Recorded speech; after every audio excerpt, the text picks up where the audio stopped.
Assalamualaikum warahmatullahi wabarakatuh. Kami dari kelompok 11. Di sini kami akan mempresentasikan hasil diskusi kami mengenai partikel elementer.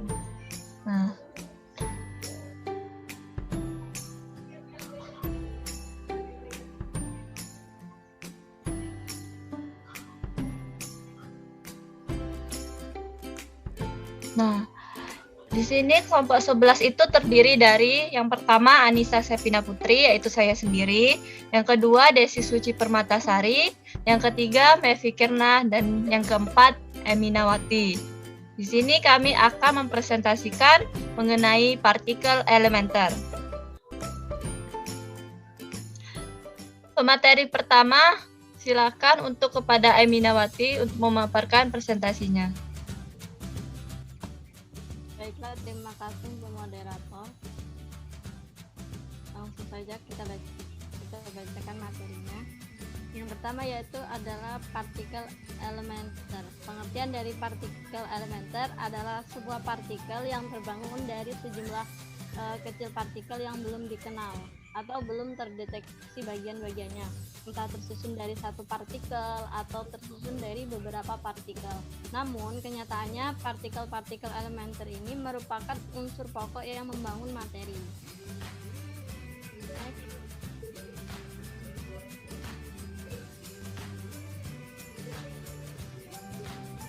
Nah, struktur materi. Yang pertama yaitu adalah materi. Materi ini berukuran sekitar cm, kemudian untuk molekul sekitar 10⁻⁹ meter. Kemudian yang ketiga adalah atom dengan besar 10⁻⁻10 meter. Kemudian nukleus sebesar 10⁻14 meter. Kemudian ada baryon dan quark. Nah, baryon ini ukurannya sekitar 10⁻11 meter. Nah, dia tersusun dari proton, neutron, meson, dan lain-lain. Kemudian untuk quark, dia berukuran lebih kecil dari 10⁻19 meter. Dia terdiri dari top, bottom, charge, strength, up, dan down. Kemudian di quark ini ada elektron. Dia tersusun dari lepton. Kemudian untuk ukurannya lebih kecil dari 10⁻9 meter. Sekian materi dari saya. Terima kasih. Saya kembalikan kepada moderator. Nah, selanjutnya tentang pengklasifikasi partikel elementer. Nah, terdapat dua klasifikasi dari partikel elementer. Yang pertama itu partikel fundamental fermion, yaitu suatu partikel dikatakan sebagai fermion identitas jika memiliki spin setengah bilangan bulat dan fungsi-fungsi gelombang dari kedua gelombang berubah ketika saling bertukaran. Pada umumnya, materi tersusun dari fermion dan boson. Lepton dan kuat termasuk keluarga fermion, sedangkan pada keluarga boson terdapat gauge boson dan Higgs boson. Nah, lepton itu adalah partikel elementer yang paling sederhana yang tidak terdapat petunjuk adanya struktur internal, bahkan tidak ditemukannya ukuran dalam ruang. Partikel ini hampir mendekati partikel titik.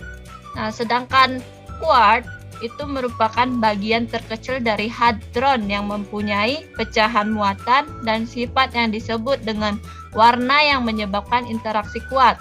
Hadron sendiri merupakan partikel yang berinteraksi kuat. Sedangkan boson itu mempunyai partikel yang identitasnya memiliki spin bilangan bulat dan fungsi-fungsi gelombang dari kedua partikel tidak berubah ketika saling bertukaran. Nah, ada dua jenis partikel dalam boson yang disebutkan oleh Bose-Einstein, yaitu gauge boson dan Higgs boson. Nah, berikut adalah standar model untuk pengklasifikasian partikel elementer. Nah, di sini dapat kita lihat ada 6 jenis dari quark dan juga lepton, yaitu di bagian bagian awal ini adalah termasuk fermion, sedangkan bagian yang kedua ini termasuk boson, yaitu ada ghost bosonnya ada 4, sedangkan high bosonnya cuma ada 1. Nah, selanjutnya itu mengenai interaksi antar partikel yang akan dijelaskan oleh saudari Mevi. Kepada Mevi saya persilakan. Baiklah, selanjutnya itu interaksi antar partikel. Interaksi antar partikel ini dibagi menjadi beberapa, yaitu interaksi kuat, interaksi elektromagnetik, interaksi lemah, dan interaksi gravitasional. Yang pertama itu ada interaksi kuat. Partikel yang dipengaruhinya ada 2, yaitu quark dan hadron. Nah, jangkauan pada quark yaitu 10⁻⁻15 meter. Sedangkan kekuatan relatifnya 1, pertukaran partikelnya gluon, dan aturan universumnya quark mengikat menjadi bentuk nukleon. Selanjutnya pada partikel yang dipengaruhi hadron, pertukaran partikelnya yaitu meson, dan aturan universumnya nukleon mengikat menjadi bentuk inti atomik. Next. Selanjutnya yaitu ada elektromagnetik. Partikel yang dipengaruhinya partikel muatan, jangkauannya tak terhingga, kekuatan relatifnya 10⁻², pertukaran partikelnya yaitu foton, dan aturan universumnya penentuan struktur atom, molekul, zat padat dan zat cair adalah faktor yang penting dalam jagat raya. Selanjutnya interaksi lemah. Interaksi lemah itu partikel yang dipengaruhinya quark dan lepton. Jangkauannya yaitu 10⁻⁻17 meter. Kekuatan relatifnya 10⁻⁵-5.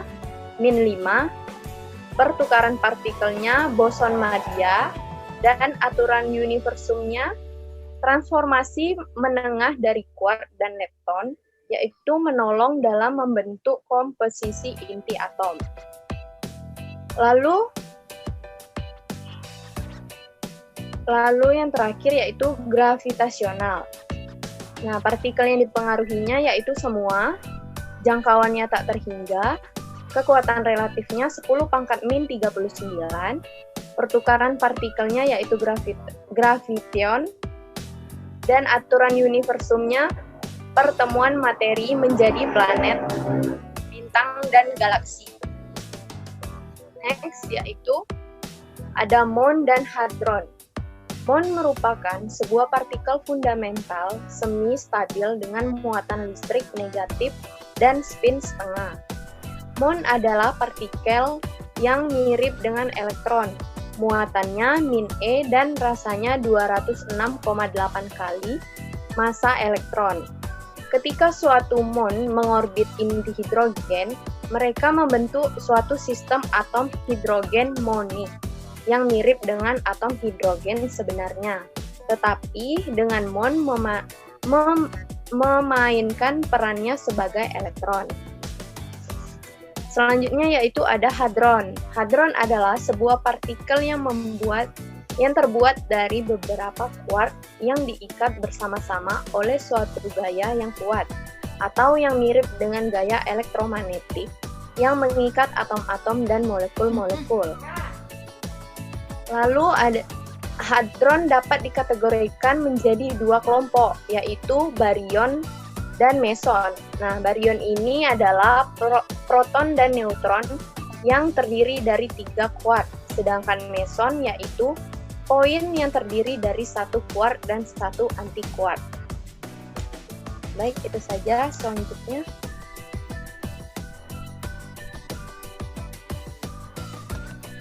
Nah, selanjutnya itu materi tentang energi peluruhan dan reaksi partikel elementer yang akan dijelaskan oleh saudari Desi Suci Permatasari.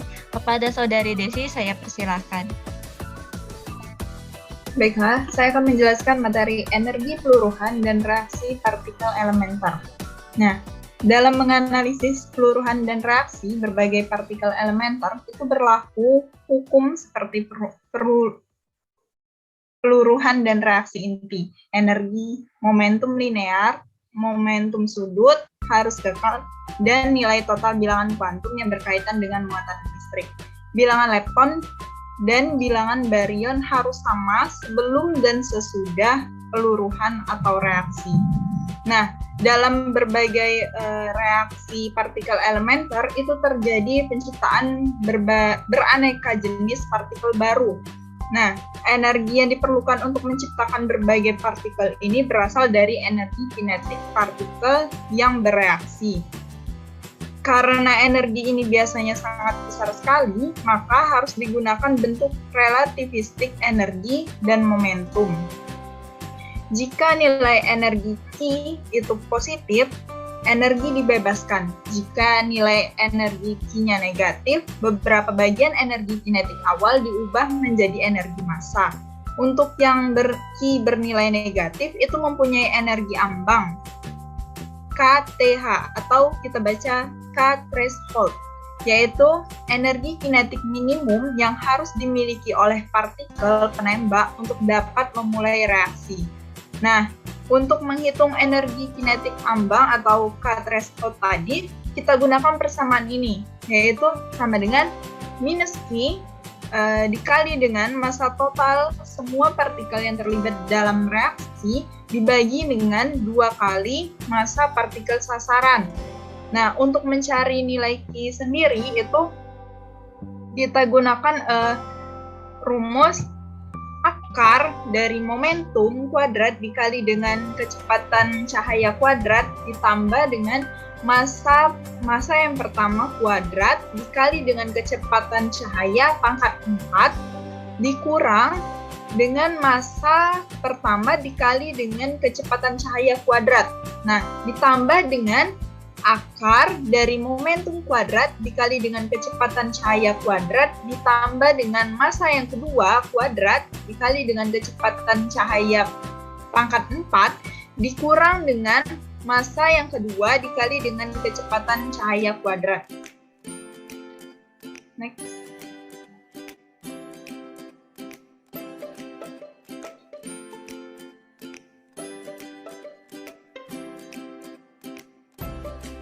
Nah, selanjutnya yaitu contoh soal. Nah, contoh soalnya yaitu hitung jari-jari Bohr dari atom muonik ini dan hitung energi dari keadaan stasioner. Berapa energi dari gelombang yang dipancarkan ketika muon bertransisi dari keadaan N sama dengan 2 ke N sama dengan 1. Anggap inti hidrogen itu tidak bergerak.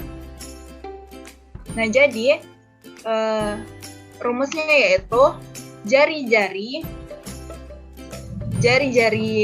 Bohr dari atom muonik ini sama dengan K dikali dengan H. H itu adalah tetapan Planck. H kuadrat dibagi dengan 4Pi kuadrat dikali dengan massa muonik itu sendiri dikali dengan Q muatan elektron kuadrat dikali dengan N kuadrat.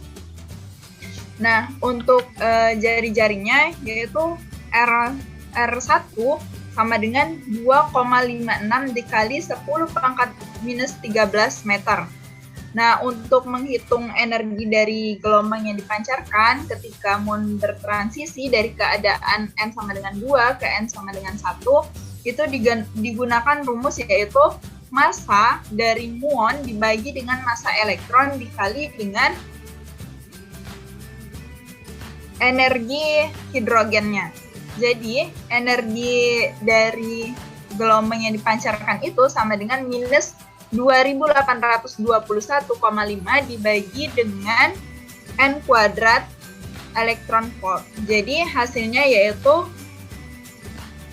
energi kinetik dari gelombang dari keadaan N2 ke N1 sama dengan 2821,5 dikali dengan 1 per N2 kuadrat dikurang dengan 1 per N1 kuadrat.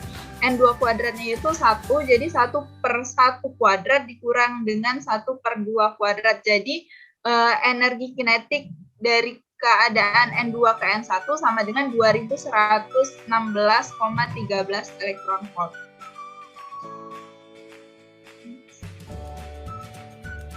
Selanjutnya yaitu contoh soal berikutnya, jika diketahui muatan quark U itu up 2/3 elektron serta quark D dan S minus 1/3 elektron, seorang ilmuwan mengajukan hipotesis bahwa neutron tersusun dari satu buah quark up dan dua buah quark down. Maka hasil uji hipotesis ilmuwan tersebut adalah, nah, jadi untuk neutron sendiri itu adalah up, down, down. Jadi kita masukkan up-nya tadi 2/3 elektron, ditambah dengan down-nya tadi minus 1/3 elektron, ditambah dengan down lagi, jadi ditambah minus 1/3 elektron. Jadi hasilnya sama dengan 2/3 elektron itu dikurang dengan 2/3 elektron sama dengan 0. Maka neutron adalah partikel elementer yang tidak bermuatan. Untuk memperjelas materi yang telah kami jelaskan, kami akan menampilkan sebuah video mengenai partikel elementer.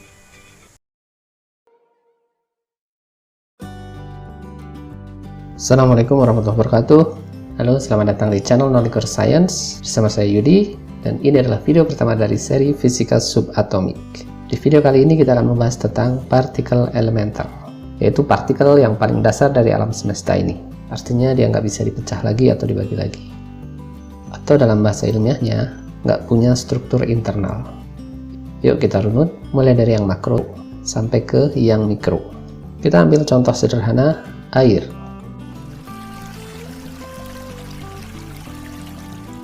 Kita semua tahu air terbentuk dari kumpulan molekul H2O. Nah, seberapa kecil sih molekul H2O ini? Di dalam tetes air itu kurang lebih ada 1,6 sextillion molekul air, yaitu 1,6 kali 10 pangkat 21. Atom masih bisa kita pecah, di dalamnya ada inti atom atau nukleus yang dikelilingi oleh elektron. Inti atom pun masih bisa kita pecah lagi, isinya adalah nukleon, yaitu proton dan neutron. Untuk atom oksigen, kalau kita lihat di tabel periodik unsur, jumlah proton dan neutronnya masing-masing ada 8. Nah, sampai di sini pertanyaannya sekarang, kira-kira proton dan neutron ini sudah termasuk partikel elementer atau belum ya guys? Ternyata belum. Proton dan neutron masih bisa kita bongkar. Keduanya itu masing-masing terbentuk dari 3 buah partikel yang disebut dengan quark. Neutron isinya 1 buah up quark dan 2 buah down quark. Nah, proton sebaliknya, up quarknya yang ada 2 dan down quarknya ada 1. Di sini partikel up quark kita simbolkan dengan huruf U dan partikel down quark dengan huruf D. Warna merah, biru, dan hijau ini ada artinya guys, tapi kita abaikan dulu ya. Insya Allah nanti kita pelajari di video yang ketiga. Ketiga quark ini disebut dengan quark valensi yang saling berinteraksi atau saling berikatan.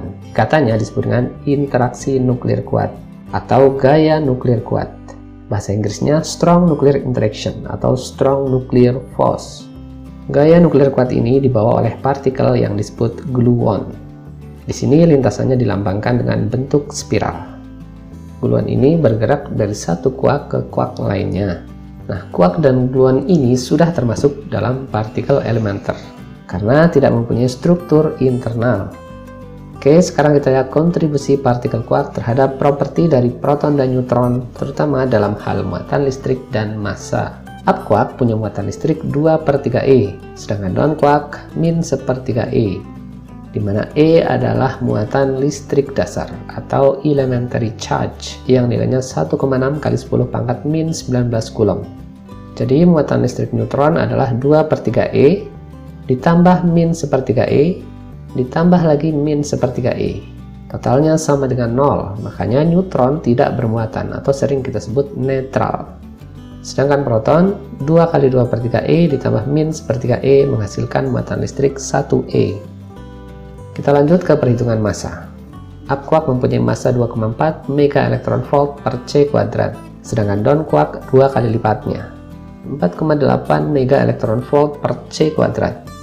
Massa 1 elektron volt per C kuadrat itu setara dengan 1,78 kali 10 pangkat min 36 kg. Yuk kita jumlahkan massa dari masing-masing quark. Untuk neutron 2,4 mega ditambah 2 kali 4,8 mega, totalnya adalah 12 mega. Untuk proton 2 kali 2,4 mega ditambah 4,8 mega, totalnya menjadi 9,6 mega. Tapi ternyata massa aktual dari neutron dan proton itu nggak segitu guys. Neutron massanya 939,5 mega dan proton 938,3 mega. Berarti massa quark hanya menyumbang 1, sekian persen saja dari massa neutron dan proton. Bahkan nggak sampai 2%. Lalu dari mana neutron dan proton mendapatkan 98, sekian persen massanya? Ada sebuah penelitian yang dilakukan oleh Ye Boyang dari Michigan State University. Judulnya Proton Mass Decomposition. Mereka meneliti apa saja faktor yang berkontribusi memberi nilai massa pada proton. Dari hasil penelitiannya, ternyata energi ikat antar quark yang diperantari oleh gluon menduduki peringkat 1 dengan menyumbang massa 37%. Diikuti energi yang dibawa oleh masing-masing quark itu sendiri sebanyak 31%. Nah, dari sini terbukti bahwa kesetaraan massa energi atau E sama dengan mc kuadrat itu berjalan dua arah. Tidak hanya massa yang dapat berubah menjadi energi, tetapi energi juga bisa berubah menjadi massa. Di posisi ketiga ada trace anomali dari fenomena QCD atau Quantum Chromodynamics atau dinamika warna kuantum yang menyumbang massa 23%. Dan terakhir kondensat quark menyumbang 9%. Selama ini kata nuklir terdengar sangat mengerikan ya guys. Tapi ternyata 98% dari bobot tubuh kita itu adalah efek dari ulah si nuklir. Tanpa nuklir, tubuh kita ini beratnya nggak sampai 2 kg guys. Dinamika pada interaksi nuklir kuat di dalam proton dan neutron ini sangat-sangat kompleks guys. Dinamika ini menghasilkan pembentukan dan penghilangan quark virtual dan gluon virtual. Jadi di dalam proton dan neutron tidak hanya ada quark valensi yang jumlahnya 3 tadi itu, tapi ada juga pasangan quark virtual yang jumlahnya bisa puluhan, ribuan, bahkan tak terhitung. Karena saking banyaknya pasangan quark virtual ini biasa disebut dengan istilah sea quark atau lautan quark. Proses ini insya Allah akan kita bahas lebih detail pada video ketiga dan keempat nanti. Berapapun jumlah quark virtual ini tidak mempengaruhi muatan listrik proton maupun neutron. Kenapa? Karena dia merupakan pasangan antara quark dan anti-quark. Jadi ketika muatan listriknya dijumlahkan menghasilkan nilai 0, karena muatan listrik anti-quark itu kebalikan dari muatan listrik quark. Setelah proton dan neutron, lalu bagaimana dengan elektron? Dibandingkan dengan proton, massa elektron itu hanya 1/1840-nya saja, yaitu hanya 0,511 mega elektron volt per c kuadrat. Muatan listriknya min 1 E. Dan karena termasuk fermion, maka spinnya setengah, sama dengan proton dan neutron. Elektron tidak mempunyai struktur internal, jadi dia termasuk dalam partikel elementer bersama dengan up quark, down quark, dan gluon. Sekarang kita lihat perbandingan ukuran partikel berdasarkan massanya. Diameter partikel elementer itu berada pada angka kurang dari 10⁻⁻18 meter, atau kurang lebih 1/1000 dari diameter proton dan neutron. Jadi jelas bahwa gambar perbandingan ukuran partikel pada video ini dari awal tadi sampai nanti sama sekali tidak proporsional. Karena gambar ini hanya untuk mempermudah pemahaman kita saja guys. Kalau dibuat proporsional, ukuran proton satu layar penuh, ukuran quarknya hanya 1 piksel, jadi nggak akan kelihatan guys. Begitu juga dengan ukuran atom. Ukuran atom satu layar penuh, maka inti atomnya hanya 1/20 piksel, nggak kelihatan. Terlebih lagi ukuran elektronnya 1/1000 piksel. Makanya di sini untuk memudahkan beberapa ukuran partikel dibuat lebih besar dari yang seharusnya. Sampai di sini kita sudah mengenal 4 partikel elementer. Lalu apakah masih ada partikel elementer yang lain? Sampai dengan video ini diupload, sudah ditemukan 17 partikel elementer yang digolongkan ke dalam 4 kategori, yaitu quarks, leptons, gauge bosons, dan scalar boson. Up quark dan down quark mudah ditebak, tentu masuk ke dalam kategori quarks. Elektron masuk ke dalam kategori lepton, sedangkan gluon masuk ke dalam kategori gauge boson. Semua partikel pada kategori gauge boson adalah partikel pembawa gaya atau force carrier. Gluon di sini berperan sebagai pembawa gaya nuklir kuat. Partikel lain yang sering kita dengar namanya adalah foton atau partikel cahaya. Foton juga termasuk dalam partikel elementer dan masuk dalam kategori gauge boson karena dia berperan sebagai pembawa gaya elektromagnetik. Kita tahu cahaya digolongkan sebagai gelombang elektromagnetik. Sisanya di kategori quarks ada pasangan chum quark, strange quark, dan pasangan top quark, bottom quark. Di kategori lepton ada partikel muon dan partikel tau, serta ketiga neutrino dari partikel di atasnya, yaitu elektron neutrino, muon neutrino, dan tau neutrino. Sesuai dengan namanya, neutrino bersifat netral atau tidak mempunyai muatan listrik. Di kategori gauge boson ada W boson dan Z boson yang berperan sebagai pembawa gaya nuklir lemah. Terakhir, di kategori scalar boson ada partikel berat yaitu Higgs boson yang baru ditemukan pada tahun 2012. Angka di sebelah partikel paling atas ini menunjukkan muatan listrik. Kemudian angka di bawahnya adalah nilai spin. Dan angka di bawahnya lagi adalah massa. Kemudian tulisan di bawahnya lagi adalah flavor. Jadi istilahnya bukan nama ya guys, tetapi flavor. Ada flavor up, flavor down, flavor elektron, dan seterusnya. Keseluruhan partikel elementer ini dengan informasi gaya fundamental yang bekerja padanya itu biasa dikenal dengan istilah Standard Model of Particle Physics. Kenapa pada skala partikel banyak digunakan satuan massa elektron volt per c kuadrat? Ini semata-mata hanya untuk mempermudah perhitungan saja guys. Pada fisika subatomik ini banyak terjadi fenomena kuantum di mana massa berubah menjadi energi, atau sebaliknya, 1 elektron volt per c kuadrat dari massa itu akan menghasilkan energi 1 elektron volt. Tentu akan lebih mudah guys daripada kita menggunakan satuan kilogram dan joule. 1 kilogram massa akan menghasilkan energi 8,99 kali 10 pangkat 16 joule. Jangan lupa, kita udah mengenal 17 flavor partikel elementer guys, lengkap dengan pengkategorian dan properti fisiknya. Kalau dilihat dari masanya, kita akan dapati bahwa partikel elementer itu nggak seragam. Di kategori quark, top quark adalah rajanya. Masanya hampir 72.000 kali lipat dari massa up quark. Top quark bersama dengan bottom quark dan chum quark itu disebut sebagai quark berat atau heavy quark. Sedangkan 3 quark lainnya, up quark, down quark, dan strange quark itu disebut sebagai quark ringan atau light quark. Di kategori lepton, hampir semua partikelnya itu ringan, apalagi neutrino. Jadi akhiran ino pada neutrino itu diambil dari bahasa Italia yang artinya mini atau kecil. Ini tentu karena yang memberi nama orang Itali, Enrico Fermi.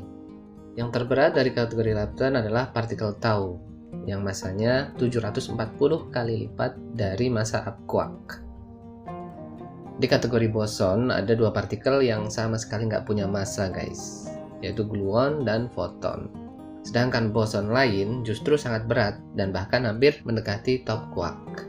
Di sini kelihatan bahwa partikel elementer itu nggak selamanya kecil guys. Bahkan banyak yang lebih besar dari proton dan neutron.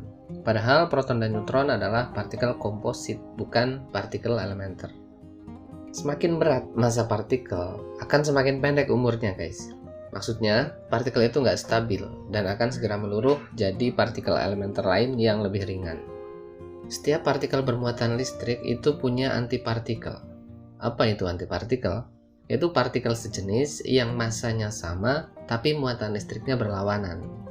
Pernah dengar istilah positron? Nah, positron adalah contoh antipartikel. Dia antipartikel dari elektron. Untuk antipartikel dari quark, kita menyebutnya anti-quark. Kita tinggal menambahkan kata anti di depan flavornya. Anti-up, anti-chum, anti-top, anti-down, anti-strange, anti-bottom. Atau kita juga boleh menyebut up anti-quark, chum anti-quark, dan top anti-quark. Ketiga antipartikel ini muatannya berlawanan dengan muatan up quark, jadi min 2/3e. Begitu juga dengan anti-down, anti-strange, dan anti-bottom.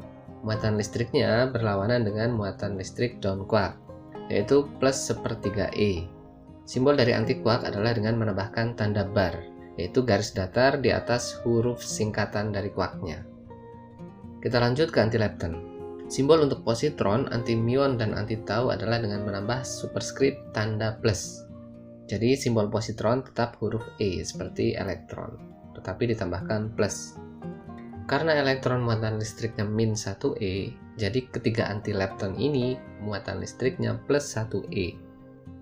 Nah, untuk neutrino ini cukup unik guys.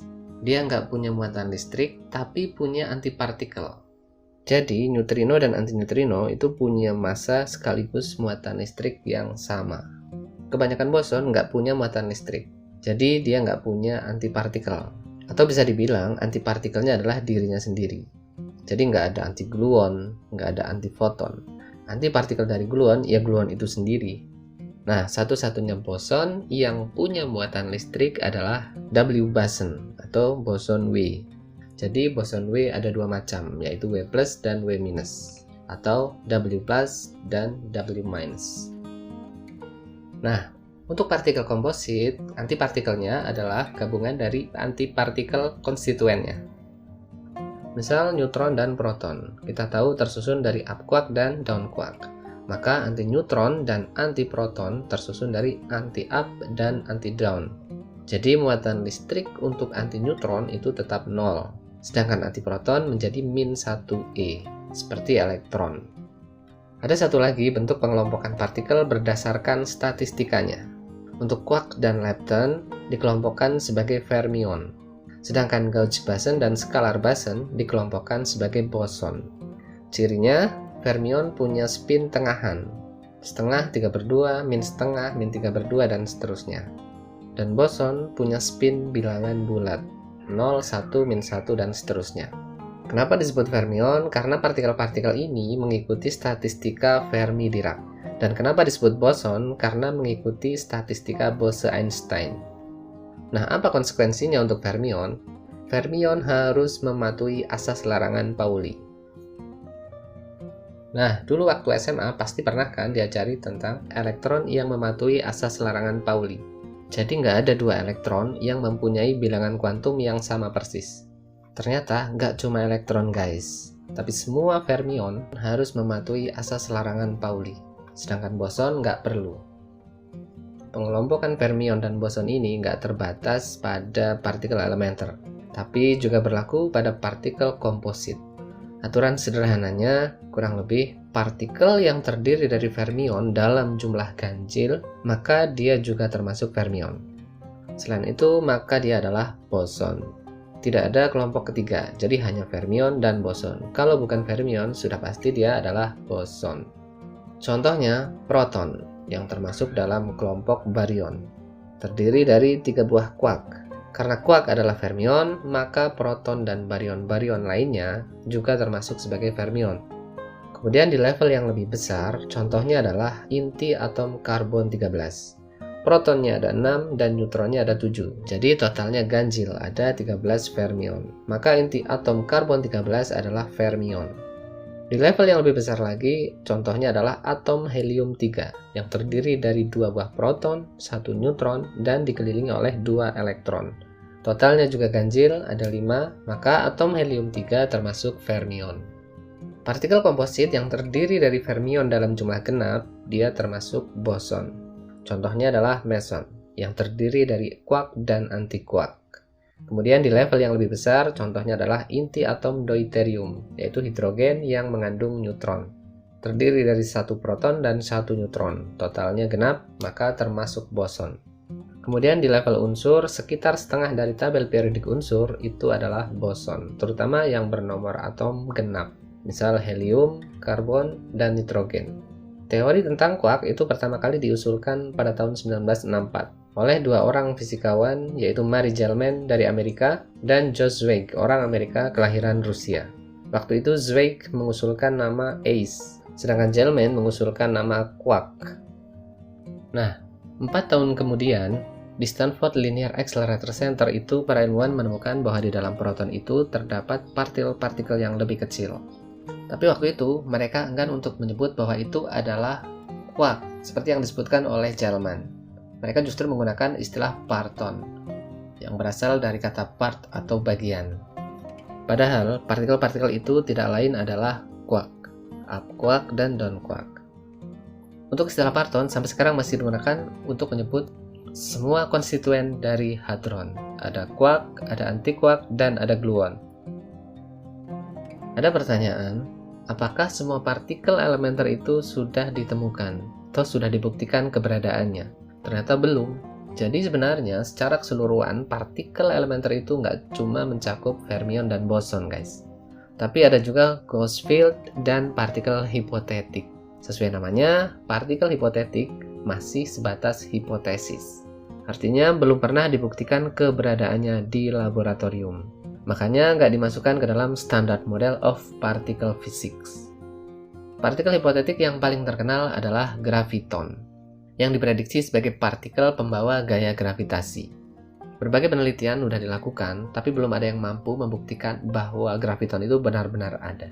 Padahal teori tentang graviton ini udah ada sejak tahun 1930-an. Sudah ditentukan simbolnya huruf G kapital, sudah ditentukan statistikanya Bose-Einstein, spinnya 2, masanya 0, dan muatan listriknya 0.